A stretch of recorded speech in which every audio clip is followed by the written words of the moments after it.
দেখে মনে হতে পারে হাতের নিপুণ ছোঁয়ায় ধীরে ধীরে তৈরি হচ্ছে নিখুঁত কোনো ভাস্কর্য কিংবা পরিচিত নকশি পিঠার আধুনিক রূপ। কিন্তু অবাক করার বিষয় হলো চোখ ধাঁধানো এই শিল্পকর্মটি আসলে খাওয়ার জিনিস।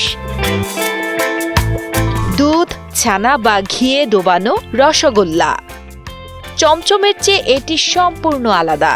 শতভাগ উদ্ভিদ ভিত্তিক এই খাবারে নেই কোনো প্রাণীজ উপাদান। প্রায় ১২০০ বছরের পুরনো জাপানি ঐতিহ্যবাহী এই মিষ্টির নাম ওয়াগাশি। শুরুতে আঠালো চাল ভাপে সেদ্ধ করে তৈরি হয় নরম ডো, আর ভেতরে পুর হিসেবে ভরা হয় মিষ্টি লাল শিমের পেস্ট।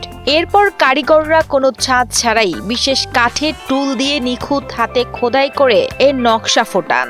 প্রকৃতির পরিবর্তনের সাথে তাল মিলিয়ে এর রূপও বদলায়। হাতের ছোঁয়ায় এই ডো কখনো হয়ে ওঠে বসন্তের গোলাপি চেরি ফুল, আবার কখনো শরতের ঝরে পড়া মেপল পাতা। জাপানের সাধারণ ওয়াগাশির দাম বাংলাদেশি মুদ্রায় ৮০ থেকে ২৪০ টাকার মতো। তবে প্রিমিয়াম মিষ্টির দাম ছাড়িয়ে যায় ২৪০০ টাকা। কড়া মিষ্টির বদলে এর স্বাদ বেশ হালকা ও স্নিগ্ধ। ঐতিহ্যবাহী চা চক্রে তেতো গ্রিন টির স্বাদ ব্যালেন্স করতেই এটি খাওয়া হয়।